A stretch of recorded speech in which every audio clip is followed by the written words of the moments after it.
జీవితం అంతా సమస్యలు ఉన్నప్పటికీ వాటన్నిటిని అధిగమించే శక్తిని గమనిస్తారు తెలుసా, దేవుడు ఇస్తాడు. చెప్పబడి కాబట్టి ఈ కొండలో ఏముంది, ఈ కొండలో ఏముంది, నోరు ఉంది. నోరు దేవునికి సాదృశ్యం, పరిశుద్ధాత్మ దేవునికి సాదృశ్యం. కాబట్టి నీకు జీవితం అనే కొండలో, నీ హృదయం అనే కొండలో, నీ యొక్క కుటుంబం అనే కొండలో, నీ సంఘం అనే కొండలో ఏమున్నారు అని ఏమున్నారు? పరిశుద్ధాత్మ దేవుడు ఎలా ఉంటాడయ్యా అంటే, ఉంటే ఏం చేస్తావు? అన్నిటినీ అన్నిటినీ అంటే మంచిదో చెడోదో కూడా తెలియజేస్తాడు. ఎవరు? అన్నిటినీ దేవుని యొక్క బిడ్డలారా, దేవుని యొక్క సన్నిధిలో సమస్తాన్ని అంగీకరించేవాడు, సమస్తాన్ని దేవుని యొక్క పనికి గాని, దేవుని యొక్క వాక్యానికి గాని, దేవుని యొక్క క్రమానికి గాని, దేవుని యొక్క సంఘానికి గాని, సమస్త విషయాలలో నీవు దేవుని కొరకు సాక్ష్యంగా ఉండాలి అంటే, అంగీకరించి ఒప్పుకోలుతో ముందుకు సాగాలి అంటే నీలో ఎవరుండాలి? నీ గుండెలో, నీ కుండలో ఉందా? నీ గుండెలో ఉందా? నూనెతో నింపబడుతున్నావా? రకరకాలైనటువంటి నూనెలతో నింపబడుతున్నావా? ఆలోచి. వింటున్నటువంటి దేవుని బిడ్డ, దేవుని యొక్క వాక్యం వినబడుతుండగా యొక్క సన్నిధిలో, అలాగే సంఘముగా ఉంటున్నటువంటి సంఘమా, ఈ లైఫ్ ద్వారా ఉంటున్నటువంటి దేవుని యొక్క బిడ్డలాగా జ్ఞాపకం చేసుకోండి. నీవు నింపబడ్డావా? నీ గుండె పరిశుద్ధాత్మతో నింపబడిందా? నీ గుండె పరిశుద్ధాత్మ అనే నోరుతో నింపబడిందా? నింపబడితేనే నీ కొరతలు తెచ్చబడతాయి. నింపబడితే నీ విశ్వాసలు, నీ భక్తి జీవితపు కొరతలు, నీ ఆత్మీయ జీవితపు కొరతలు, నీ కుటుంబ కొరతలు, నీ ఆత్మీయ జీవితంలో ఉన్నటువంటి ప్రతి కొరతలు, ప్రతి కలిపి ప్రతి ఒక్క కన్ఫ్యూజన్స్ అని కూడా ఆత్మలో ఉండి దేవునికి స్తోత్రం. రాకముందు పరిశుద్ధాత్మ రాకముందు వరకు శిష్యులు రకరకాలుగా ఉన్నారు. ఆత్మదేవుడు వచ్చిన తర్వాత మా తలను కోసినా సరే ప్రభు, మా శరీరాన్ని రంపాలతో కోసినా సరే దేవునికి స్తోత్రం, మా తలను నరికినా సరే దేవునికి. అస్సాంలో దేవుని ఒక ట్రైబల్ పీపుల్ ఉండేవాళ్ళు. అక్కడికి అమెరికన్ బ్యాప్టిస్ట్ మిషనరీస్ వెళ్ళారు. అమెరికన్ బ్యాప్టిస్ట్ మిషనరీస్ వెళ్ళినప్పుడు అక్కడ దేవుని యొక్క సన్నిధిలో, దేవుని యొక్క ఒక కుటుంబము దేవుని అంగీకరించి, కుటుంబము దేవుని అంగీకరించి, ఆ అంగీకరించినటువంటి ఆ కుటుంబం ద్వారా మరి కొంతమంది బిడ్డలు వాక్యం చెప్పబడుతూ వారు వస్తారనేటువంటి క్రమాలో జరుగుతుండగా దేవుని యొక్క సన్నిధిలో ఆ కుటుంబం వాళ్ళంతా ప్రార్థనలోను, వాక్యంలోను, దేవుని యొక్క పరిశుద్ధాత్మను పొందుకొని చక్కగా సాగుతున్నటువంటి దినాలలో ఆ యొక్క ట్రైబల్ కి ఒక ట్రైబల్ లీడర్ ఒక ఆయన, ఆ యజమాని అంట ఒక రోజు పిలిపించి, ఇంట్రా మీరు చేసేది మనకున్నటువంటి రాయి అనే దేవుడు, రాదేవుడు, సూర్యుడు అనే దేవుడు రకరకాలుగా మనకున్నారు. మనం ట్రైబల్స్ గా ఎంతో మంది దేవుడిని ఆరాధిస్తున్నాము అస్సాంలో. మరి నువ్వేంటి నా కొత్త దేవుడిని తీసుకొచ్చావు అని చెప్పేసి ఏం చేశారట, నిలబెట్టి తన బిడ్డలు, తన భార్య ఒకవైపు నుంచారు, ఈయన మధ్యలో కట్టేసి దేవుని యొక్క నిలబెట్టిన తర్వాత దేవుని యొక్క సన్నిధిలో ఆ బిడ్డను ఆ యొక్క ట్రైబల్ యజమాని అడిగాడు. ఏమనంటే, నువ్వు ఇప్పుడే కనుక నీవు యేసు క్రీస్తు నేను నమ్మను, నేను అంగీకరించను, నా విశ్వాసాన్ని నేను వదిలిపెడుతున్నాను, నేను ఇక మన దేవుడిని పూజిస్తున్నాను ఒప్పుకుంటే ఏంటి, నీవు నీ కుటుంబం ఎలా ఉంటారు? బ్రతికుంటారు, లేకపోతే చచ్చిపోతారు అంట. అప్పుడు ఆయన అన్నాడంట, దేవుని యొక్క బిడ్డలారా, I decided to follow Jesus అన్నాడు. ఏమన్నాడు? I decided to follow Jesus అన్నాడు. అయిన తర్వాత దేవుని యొక్క బిడ్డలారా తన కుమారుడి మీదకి బాణం వేశాడు. కుమారుడు కళ్ళ ముందే అయిపోయిన తర్వాత, అరే ఇప్పుడు చెప్తావా, ఇప్పుడు బిడ్డ చచ్చిపోయాడు, ఇప్పుడు నీ బిడ్డ తర్వాత ఉన్నారు, నీ భార్యను కూడా ఏం చేస్తాం, బాణం వేసేస్తాం, కాబట్టి నీ ఇష్టం ఏమంటావా అన్నాడంట. అంటే రెండవ వారు కూడా ఏమో ఫాలో చేస్తాడు. అయిన తర్వాత మరలా బాణం లాగిపెట్టి వేస్తే ఆ యొక్క తల్లి గుండెలో తన యొక్క సతీమణి గుండెలో ఉంచుకొని ఆమె సరే అబ్బాయి అందరూ అయిపోయారు, ఇక నువ్వు ఒక్కడే మిగిలింది, కాబట్టి ఇప్పుడుకైనా చెప్తావా, లేదా నీవు దేవుని అంటే కొత్త దేవుని యేసు క్రీస్తు ప్రభువాన్ని నీవు అంగీకరించని విడిచిపెడతాను, మా దేవుడు విగ్రహాన్ని పూజిస్తారని నువ్వు చేస్తావా అని అడిగాడు. అంటే I have decided to follow Jesus. The cross is before me and the world is behind me అన్నాడు. దేవునికి స్తోత్రం. నేను యేసయ్యను వెంబడించడానికి నిర్ణయించుకున్నాను. నా ముందేమో శిలువ కనపడతా ఉంది, నా వెనకేమో నన్ను చంపాలని చూస్తుందని ఒక స్లోగన్ పలికాడు. దేవునికి స్తోత్రం కలుగుగాక. పలికిన తర్వాత దేవుని యొక్క బిడ్డ ఆ మాట ఎప్పుడైతే వీడు వినడా ఎంత చెప్పినా అనగానే దేవుని యొక్క బిడ్డలు అక్కడికి అదే decided to follow Jesus. The cross is before me, the world is behind me అని చెప్పేసి చిన్న శ్లోకం చేసుకుంటూ చచ్చిపోయాడు. దేవునికి స్తోత్రం కలుగుగా. దేవునికి స్తోత్రం కలుగుగా. I have decided to follow Jesus. I have decided to follow Jesus. I have decided to follow Jesus. No turning back, no turning back. The cross before me, the world behind me. The cross before me, the world behind me. I now decided to follow Jesus. No turning back, no turning back. నా ముందు శిలువ ఉంది, నా వెనకేమో లోపల ఉంది, కానీ నేను యేసయ్యను వెంబడించడానికి నిర్ణయించుకున్నాను కనుక వెనక్కి నేను శక్తి వచ్చాను. అంశ ప్రకారం పరిశుద్ధాత్మదేవుడు ఆత్మయున్న దేవుడు. ఏం జరిగిందో తెలుసా? అక్కడికి అంతమైపోయిందా? ఇక ఆ బిడ్డ కుటుంబమే కదా. ఇక అస్సాంలో ఆ కుటుంబం చనిపోయింది, దేవుడు నమ్ముని కుటుంబము. ఇక ఆ రైవంతా ఇక పొద్దున్న లేస్తే వాళ్ళు దేవుడిని ఆరాధిస్తారా? ఆ చనిపోయి ఆ మాటలు పలుకుతూ పడిపోగా ఆ ఎవరైతే చంపమని ఆజ్ఞాపించాడో ఆయన అంతా లేచి యేసయ్య నిజమైన దేవుడు, ప్రభువుని అంగీకరిద్దాము, ఇక వీటన్నిటిని విడిచిపెట్టేద్దామని అసలు ఆత్మతో దేవుని కొరకు నిలబడితే ప్రాణం లేకపోయినా బిడ్డ సాక్ష్యం ఏం చేసింది? ఎన్ని మైకులు పెట్టి చెప్పుకున్న సాక్ష్యాలు మనకేం జరుగుతుంది? ఒక్కడ మనకి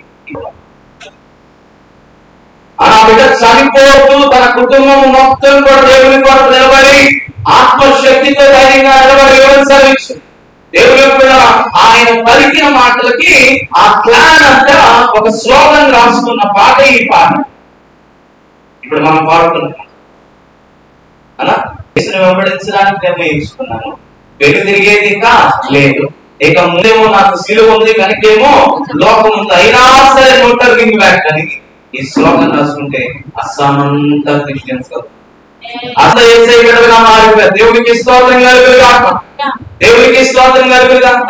అమెరికా నుంచి తమ జీవితాన్ని త్యాగం చేసి ఎన్ని కష్టాలు, నష్టాలు, బాధలు, శ్రమలు, ఇరుకులు, ఇబ్బందులు ఉన్నప్పటికీ వారి కుటుంబ జీవితాన్ని లైఫ్ని అమెరికన్ బ్యాప్టిస్ట్ మిషనరీస్ వదిలిపెట్టి రాగా ఆ సాక్ష్యాన్ని విన్న ఒక్క కుటుంబము దేవుని కొరకు నిలబడగా బ్రతికుని చెప్పారు, చచ్చిపోయి జీవితాలు మార్చారు. నీ జీవితంలో, నా జీవితంలో కనీసం ఈ సాక్ష్యంలో నీ పిల్లల్ని మార్చు. అది కావాలి అంటే ఏం కావాలో తెలుసు? పరిశుద్ధాత్మదేవుడు, ఆత్మదేవుడు నింపబడాలి. ఆత్మదేవుడు నింపబడాలి అంటే దేవుని మాటకు నువ్వు లోబడి జీవించాలి. దేవునికి స్తోత్రం కలుగు. మరి ఈ దినం కొండలో ఒక దయ్యం ఉంది. ఈ దినం కొండలో పోత దేవుని యొక్క సన్నిధిలో దేవుని యొక్క బిడ్డల ఆ రోజు సంఘం బలపడింది.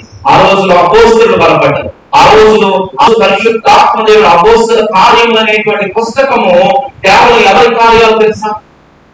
ఎవరి కార్యాలు? సంఘము ద్వారా, అంటే ఆదిమ సంఘము ప్రారంభించిన అపోస్తలుల ద్వారా పరిశుద్ధాత్మదేవుడు చేసే అద్భుత కార్యాలను బట్టి ఆదిమ సంఘం ఏర్పడింది. ఆదిమ సంఘము లోకం మొత్తాన్ని, లోక చరిత్రను మార్చే సంఘంగా మార్చింది. కాబట్టి నీ జీవితంలో దేవునితో నింపబడాలి. ఆత్మతో, దేవుని పరిశుద్ధాత్మతో నీవు నింపబడాలి. దేవునికి స్తోత్రం కలుగుగాక. కాబట్టి ఈ సమయం నందు మరి 6వ కొండలో కొండ ఏ కొండ దేవుని యొక్క బిడ్డలారా ఎలీషా శిష్యులు, అలాగే దేవుని యొక్క సన్నిధిలో ఇంకెవరంట? ఎలీషా శిష్యులు దేవుని యొక్క బిడ్డలారా అన్నం వండుకొని భోజనం చేద్దాం అనేటువంటి సమయానికి ఎక్కడికి వచ్చారు? ఆ శిష్యుని పంపించారంట. శిష్యుని పంపించగా ఆ శిష్యుడు ఏం చేశాడు? దేవుని యొక్క బిడ్డలారా వెళ్ళి 34:38 చదవండి. ఎలీషా గిల్గాలుకు తిరిగి రాగా ఆ దేశమందు ఏమండి క్షామము కలిగి ఉండేను. దేవునికి స్తోత్రం కలుగుగాక. గిల్గాలు అనగా చక్రము దొర్లుట పొర్లుట అని అర్థం. ఏంటంట? చక్రము దొర్లుట పొర్లుట అనేటి అంటారు. అంటే ఒక ప్రవక్త అయినటువంటి ఎలీషా గారు ఎప్పుడైతే దేవుని యొక్క సన్నిధిలో దేవుని యొక్క క్రమంలో ఆయన పరిచయలో గిల్గాల్ అనేటువంటి ప్రాంతానికి వచ్చిన తర్వాత ఆ గిల్గాల్కి వచ్చే చూడండి క్షామము కలిగి ఉంటారు. దేవునికి స్తోత్రం కలుగుగాక. ప్రవక్త ఎక్కడికైతే వచ్చాడో ఆ ప్రవక్త వచ్చినటువంటి ప్రాంతంలో ఏముందట? క్షామం అంటే క్షేమం కదా. కరువున్నది.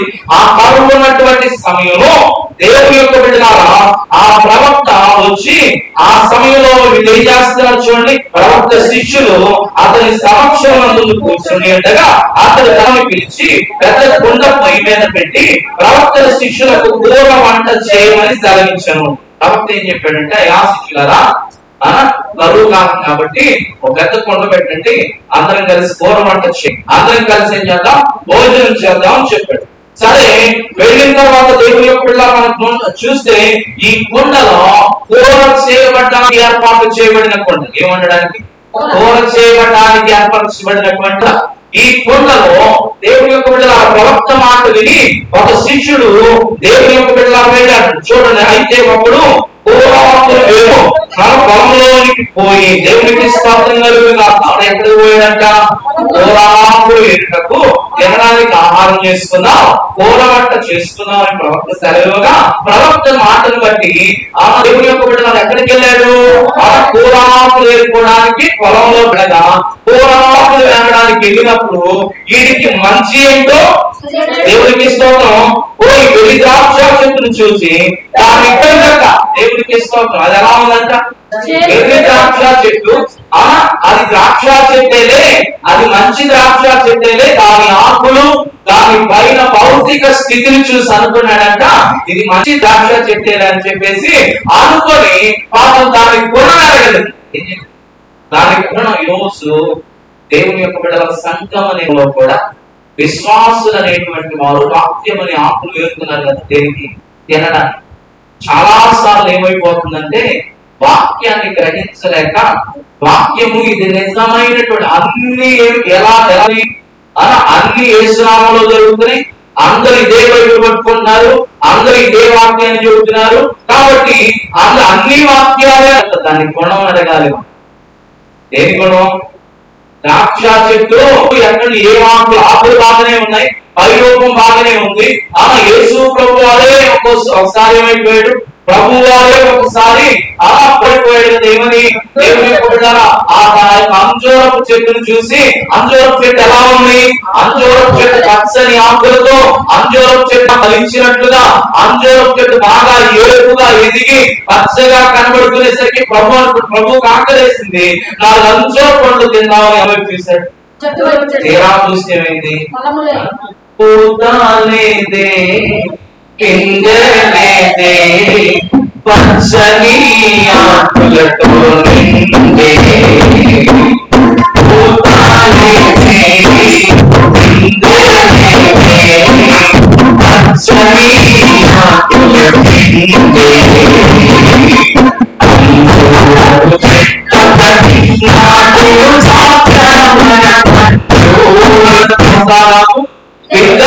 లేదు కాబట్టి ఈ శిష్యుడు కూడా వెళ్ళాడు. ఆ వెళ్ళినటువంటి ఆ కూరాకును చూసి ఆ ద్రాక్ష చెట్టును చూసి ఇది మంచి ద్రాక్ష చెట్టే అంటున్నాడు. కానీ దాని గుణం పడేది. ఆ శిష్యునికి దాని గుణం తెలియదు. అందుకే అన్ని వాక్యాలు వెలువడుతున్నాయండి, అన్ని మంచి వాక్యాలు ఎదుర్కోమాట. గుణం వెలుగు. గుణం ఎరగాలంటే నువ్వు గుణపడి ఉండాలి. వాక్యం ద్వారా నువ్వే అప్పుడు ఏ వాక్యం చెబుతున్నారనే గుణం తెలుసుకునే లక్షణం ఎవరిస్తారు? పరిశుద్ధాత్మ దేవుడు. దేవునికి స్తోత్రం కలుగుగా. కాబట్టి దేవాది దేవుడు ఆ దేవుడు మనకేం చేస్తాడు, అతి కృప దేవుడు మనకు ఇస్తాడు. కాబట్టి పూర్వం ఏర్పడానికి వెళ్ళాడు. వెళ్ళినటువంటి ఈయన దేవుని యొక్క గుణనరగా కలిగిందంట. అంటే ఎక్కడ పడితే అక్కడ బాబు తెచ్చుకోమని పుస్తకాలు చదివి రకరకాలుగా యూట్యూబ్ అన్ని విని ఇవన్నీ మంచి గుణం చూసి జాగ్రత్తగా ఇది వాక్యానుసారమా దేవుని ప్రకారం ఆత్మానుసారంగా ఉందా లేదనే గుణం నువ్వు సంఘంలో ఆదివారం సంఘ ఆరాధనలోను క్రమాల్లోను వాక్యాన్ని చదువుతూ అనుదినము ఇది ఏంటా, ఇది ఎంతవరకు సత్యం, ఇది ఎంతవరకు ఇదని పెరియా సంఘం వలె చక్కగా పరిశోధన చేసి నువ్వేం తెలుసుకో దాని గుణాన్ని తెలుసు.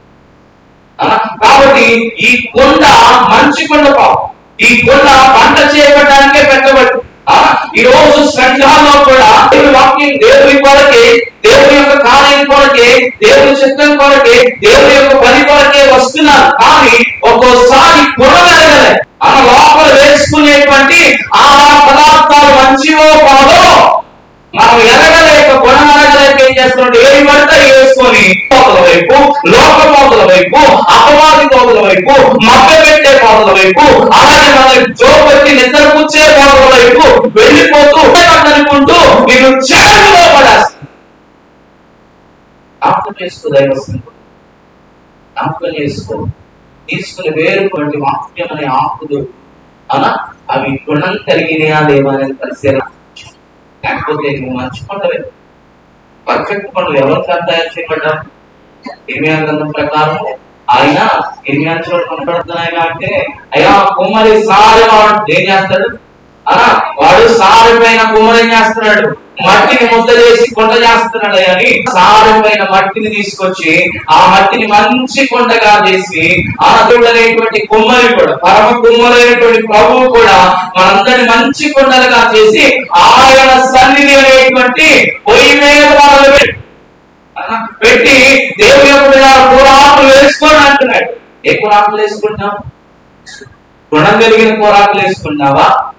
వెర్రి గుణం కలిగినటువంటి చోటు చదవండి, మాట చదవండి. అయితే ఒకడు కూరాకులు ఏరుటకు పొలంలోకి పోయి వెర్రి ద్రాక్ష చెట్టును చూసి దాని కొన వెనుక దాని తీగలు తెంపి ఆ ఒడి నిండా పోస్తున్నప్పా పెట్టుకొని ఒడి నిండా వెర్రి కొన వెనుక అవన్నీ మంచివే అని ఒడి నిండా వేసుకొని ఎక్కడికి వచ్చాడు? ఒడి నిండా వేసుకొని రోజు దేవుడు సత్యంగా చెప్పేటువంటి ఉన్నతున్నట్టుగా చెప్పేటువంటి వాక్యానంగా దేవుని క్రమంలో చెప్పేటువంటి వినబడేటువంటి నీకు కోరకు ఉపయోగపడేటువంటి నీకు తృప్తినిచ్చేటువంటి వాక్యము అనే రాములు వచ్చినా సరే చాలా మంది ఒడిపట్టేవారు అనేక మంది ఈ రోజు దేవుని యొక్క బిడ్డలారా వెర్రి ద్రాక్ష చెట్టులు ఉన్నటువంటి తీగలకి ఆకులకు సమయం ఇచ్చేవారు, వడికొట్టేవాడు ఎక్కువైపోయింది. కాబట్టి ఈ శిష్యుడు ఎరగట ఎవరి గుణము, ద్రాక్ష చెట్టు యొక్క గుణాన్ని వెర్రి ద్రాక్ష చెట్టు అంటే ఏ ద్రాక్ష వెర్రి ద్రాక్ష చెట్టు యొక్క గుణాన్ని నిండా రోజులో వచ్చేసింది. ఏమిపిస్తుందా? నీ మేలు కోసం, నీ ఆత్మరక్షణ కోసం, నీ కొరకు దేవుడు ఎంత మంచి వాక్యాన్ని ఇచ్చినా ఒక్కోసారి ఏం చేస్తామంటే ఇది వెర్రిదిలే అన్నట్టు చూస్తాం. ఎక్కడో వెర్రి ఆకులు, ఎక్కడో వెర్రి ద్రాక్ష చెట్టులు ఉంటే వాటి కోసం ఒడిపట్టుకొని పరిగెత్తుతా ఉంటాం. జాగ్రత్త సంఘమా, ఈ రోజు సంఘము బయట ఫోర్సెస్ ఎవ్వరు కూడా సంఘాన్ని నాశనం గుర్తుపెట్టుకోండి. బయట ఫోర్సెస్ ఎవ్వరు సంఘాన్ని నాశనం చేయక సంఘమునకు పట్టిన క్షణం ఉంది. అదేంటో తెలుసా? నిజమైనటువంటి మంచి గుణ లక్షణాలు కలిగిన దేవుని యొక్క బిడ్డలారా ద్రాక్ష చెట్టులు చూసే కంటే కూడా వెర్రి గుణం కలిగి వెర్రి చెట్టు గుణం దాని ఆకులు దాని తీగలు తెచ్చుకునే పరిస్థితులు ఈ రోజు అనేక మంది ఉంటా ఉన్నారు. కాబట్టి తీసుకొచ్చి ఏం చేశాడు? దేవుని యొక్క మంచి కొండ, ఎన్ని కొండ, ఎలాంటి కొండ? మంచి కొండ. ఆ మంచి కొండలో వేసి మంచి ఇక వాళ్ళు కూడా పాప అదే మన శిష్యుడే లేడు, మనోడే లేడు, మనోడు మంచి ఎవరో మంచి బలం కలిగినోడు, మంచి జ్ఞానం కలిగినోడు, మంచి ఆకులు తెచ్చుంటాడు. వాడు కూడా చూసినోడికి అది వెర్రి ద్రాక్ష చెట్ట మంచి ద్రాక్ష చెట్ట తెలియకపోతే మా పాపలు చూసినోడు ఏం చెబుతాడు? దేవునికి స్తోత్రం కలుగుతాడు. కాబట్టి తీసుకొస్తారు, మంచి తీసుకొచ్చినప్పుడు ఏం చేశారు? కొండలో వేసేసి కూర వండేసి అందరూ తినబోయే సమయానికి ఏం జరిగింది? చేదుగా ఉంది. అప్పుడు దాని గుణం బయటపడి దేవునికి స్తోత్రం కలుగుతుంది. హల్లెలూయా. దేవాత్రం కలుగుగా అది వండిన తర్వాత కుండలో వేశారు, వండిన తర్వాత తినబోయే సమయానికి అది చేదుగా ఉంది. దేవుని స్తోత్రం కలుగుగా. కాబట్టి చేదుగా ఉండేసరికి కేకలు వేసుకుంటా దగ్గరికి వెళ్ళారు, కేకలు వేసుకుంటా ప్రవక్త దగ్గరకు వెళ్ళారు. ఆయన వెళ్ళే ముందే ఒక మాట, ఆయన మంచి ద్రాక్ష కాకులు మంచికి దొరికేటట్టు ఎప్పుడు ఆయన అని చెప్పేసి అంటే బాగుంటది కదా. సరే మాట వినేడు. వెళ్ళిన తర్వాత సరే ఇవి మంచివా కాదని ఎవరన్నా తోడు తీసుకొని అలాంటి ఏం లేకుండా తీసుకొచ్చాడు, కొండలో వేశారు. వీళ్ళు కూడా మంచిగా తెచ్చుంటాడుగా. అందుకే దేవుని యొక్క సన్నిధిలో అందరూ చెప్పే మంచిగా అనుకుంటారు, అందరూ చెప్పేవి మన పేరు కూడా అనుకో. దేవునికి స్తోత్రం కలుగుతుంది. ఒక్కోసారి నిన్ను నన్ను ముంచడానికి కూడా అపవాద అనేక మాటలు ఉంటాయి చెవుల్లో చెప్పారు. అది దేనికి నీ ఆత్మీయ జీవితానికి, నీ యొక్క సంఘ జీవితానికి, నీ దేవునితో జీవితానికి ఒక్కోసారి ఆటంకాలుగా ఉండి నిన్ను దేవునిలో మంచి కూర వండుకొని మంచి పాత్ర, ఘనమైన పాత్రగా ఉండేటువంటి స్థితి నుండి నేను దేవుని కోపానికి గురయ్యేటువంటి పాత్రగా నేను చేస్తాను. కాబట్టి దేవుడు తినడానికి చూసినప్పుడు ఆ అంజూరపు చెట్టుని ఏ రీతిగా అయితే ఆయన శపించాడో ఆ సంఘం అనేటువంటి పొయ్యి మీద పెట్టబడి తండ్రి అయిన దేవుని చేత ఏర్పాటు చేయబడి కుమారుడైనటువంటి ప్రభువు చేత సరి చేయబడి ఆయన యొక్క పొయ్యి మీద పెట్టబడినటువంటి నీవు, ఆయన వాక్యం అగ్ని చేత మరణించబడుతున్న నీవు నీ కుండలో వెర్రి ఆకులు వేసుకుంటున్నావా? చేదు అయిపోతుంది జాగ్రత్త. వెర్రి ఆకులతో జీవిస్తున్నావా? చేదు అయిపోతుంది జాగ్రత్త. వెర్రి గుణాలు కలిగినటువంటి వాటిని ఆదరిస్తున్నావా? జాగ్రత్త. సంగమా విశ్వాసి జ్ఞాపకం చేస్తాడు. కాబట్టి దేవుని యొక్క సన్నిధిలో దేవుని యొక్క వెర్రి ఆకులు తీసుకొచ్చాడు, వెర్రి ఆకులు దాంట్లో వేస్తాడు. వెర్రి గుణాన్ని ఎరగలేకపోయాడు. దాని వల్ల కూరంతా ఏమైపోయింది? కూరంతా చేదరిపోవడం వల్ల దేవుని యొక్క కుండంతా కూడా ఏమైపోయింది? కుండంతా కూడా. కాబట్టి దేవుని యొక్క సన్నిధి అంటే పాత్రలో మనం ఏదైతే వేస్తామో దాన్ని విముడ్చుకుంటుంది. ఎవరు? దాన్ని మోస్తుంది, దాన్ని విముడ్చుకుంటుంది. అలాంటి చేతులు వేసేసరికి కూడా ఏమైపోయింది? అందుకే నీ లోపల ఏం వేసుకుంటున్నావో దాన్ని, నీ ఆత్మీయ జీవితం అనే కుండలో, నీ హృదయం అనే కుండలో, నీ భక్తి జీవితం అనే కుండలో, నీ కుటుంబం అనే కుండలో జాగ్రత్త. వెర్రి వాటిని తెచ్చుకోవద్దు, దేవుని చిత్తం వాటిని తెచ్చుకోవద్దు, గుణం మాట లేని వాటిని. ఇశ్రాయేలు చేసిన పనిదే. ఆయనేమో అది తీసి మంచి ఒక ద్రాక్షావళిని కనుగొన్నాడు. ఆ ద్రాక్షావళిని తీసినప్పుడు సమతల భూమి పైన, కొండ పైన దాన్ని నాటగా దేవుని యొక్క బిడ్డలారా, వీళ్ళు ఇశ్రాయేలు మేము నిజమైన ఆయన ద్రాక్షావళితో అంటుకట్టాడు. ఆయన ఏరుకోరుతున్నటువంటి ద్రాక్ష వీళ్ళు 6 ద్రాక్షల కోసం పరిగెత్తారు. దేనికోసం? 6 ద్రాక్షల కోసం పరిగెత్తారు. ఎందుకు ఈ కుండలోకి చేదు రావడానికి గల కారణం ఏంటి? 6 ద్రాక్ష చెట్టు, వెర్రి ద్రాక్ష చెట్టు. నీ ఆత్మీయ కుండలో, నీ కుటుంబ కుండలో, నీ హృదయం అనే కుండలో, నీ జీవితం అనే కుండలో ఎప్పుడు దేవుని యొక్క నాశనము, శాపము, లోకం ఎప్పుడు అంటాయో తెలుసా? ఎప్పుడైతే నీ కుండలో వెర్రి వాటిని తీసుకున్నావు, వెర్రి తీగలనైనను వెర్రి గుణము కలిగిన దేనినైనా ఎప్పుడైతే నీ జీవితంలో వేస్తావో ఆ రోజు ఏమైపోతుంది? ఆ రోజు నీ జీవితము పాడైపోవడం. ఏరుకోవడం ప్రారంభమైతే వండిన వాటి వల్ల చేదైపోతావు నీ జీవితం అంతా. కాబట్టి కుంటలో ఏం తీసుకొచ్చేసాడు? వెర్రి ద్రాక్షాకులను తీసుకొచ్చి వేసి కూరలు ఏమైంది? చేదైపోయి. కాబట్టి దేవుని యొక్క సన్నిధిలో ప్రియ సంగమా జ్ఞాపకం చేసుకోండి, ఏం వేసుకుంటున్నావు? నీ కుంటలు ఆత్మదేవుని, త్రియేక దేవుని, సత్య దేవుని, జీవం కలిగిన దేవుని ఓ ఆత్మీయ కుండ పరమ కుమ్మరి చేత ఈ లోకం నుండి వేరు చేయబడి దేవుని విశ్వాసి కుండగా సంఘంలో వచ్చావు. దేవుని బిడ్డలారా, వెర్రి ఆకులతో మంచి ద్రాక్షావళితో ద్రాక్ష తెచ్చుకున్నావా?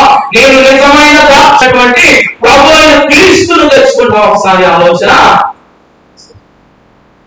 యాక్టర్ వేసి అయ్యా చేదైపోయింది, ఆయన చేయలేదు. మనకు అంతే కదా, చేతులు కాదు నాకెవరికి, చేతులు కాదు నాకెవరికి ఆకులు విలువ తెలియదు.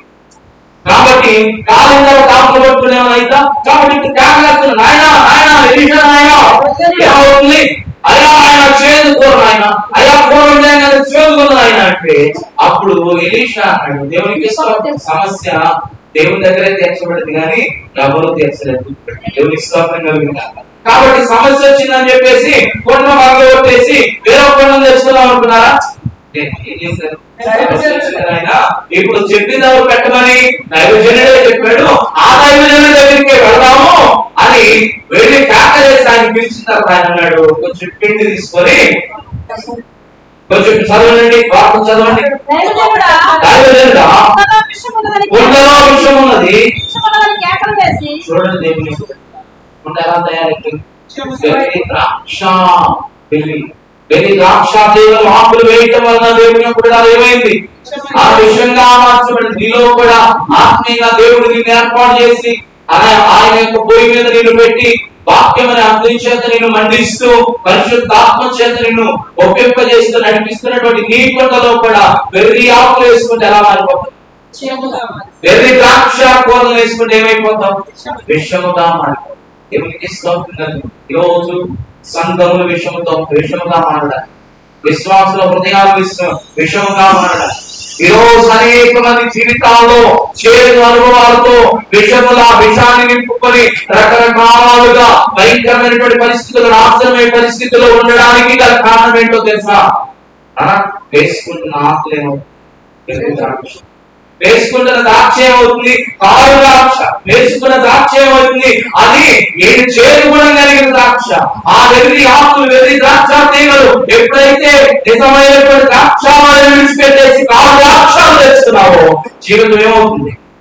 జీవితం విషయంగా దేవునికి స్తోత్రం. దేవుని యొక్క సన్నిధిలో గ్యాస్ స్టవ్ వచ్చింది తెలుసా? వాటికి గ్యాస్ స్టవ్. ఎందుకు గ్యాస్ స్టవ్ అంటే టాక్సిన్స్ అన్ని విడుదలవుతాయి. అది తిన్నది అరక్కో లేకపోతే బాడీ రసాయనిక శరీరం దేవుని యొక్క బిడ్డరా టాక్సిన్స్ విడుదలవుతాయి. గ్యాస్ టాబ్లెట్ ఉంటాయి. ఆ గ్యాస్ టాబ్లెట్ ఏం చేస్తుందంటే ఆ టాక్సిన్స్ అన్నిటిని ఎప్పుడైతే డిటాక్సికేషన్ జరిగిందో అప్పుడు గ్యాస్ ఏమైంది? శాంతంగా కడుపు చల్లబడుతుంది. కాబట్టి ఇప్పుడు కాళ్ళాక్షాలు తెచ్చుకొని దేవుని యొక్క సన్నిధిలో ఉంటూ దేవుని యొక్క మీద విషంగా మారిపోతున్నారు. పొట్టలో వచ్చేటువంటి టాక్సిన్స్ అయితేనేమో ఏం చేస్తుంది? గ్యాస్ టాబ్లెట్ వేస్తారు. కానీ ఆత్మీయ కుండలో వచ్చేటువంటి టాక్సిన్స్ కి, సంఘం అనే కుండలో వచ్చే టాక్సిన్స్ కి, దేవుని నిజమైన ద్రాక్షలేని క్రీస్తు అనేటువంటి టాబ్లెట్ ని, వాక్యం అనే టాబ్లెట్ ని, నిజమైన గుణము కలిగిన టాబ్లెట్ వేస్తున్నావా? పిండి దేనికి సాధన తెలుసా? దేవుని యొక్క ప్రభు యొక్క శరీరానికి, ఈ పిండి ప్రభు యొక్క శరీరానికి సాదృశ్యమైంది. దేవుని యొక్క ఈ కారు ద్రాక్షతో లోకమంతా నింపబడగా ఆ నింపబడినటువంటి లోకమంతటినీ కూడా వారి జీవితాలు విషమైపోయి పాపం అనేటువంటి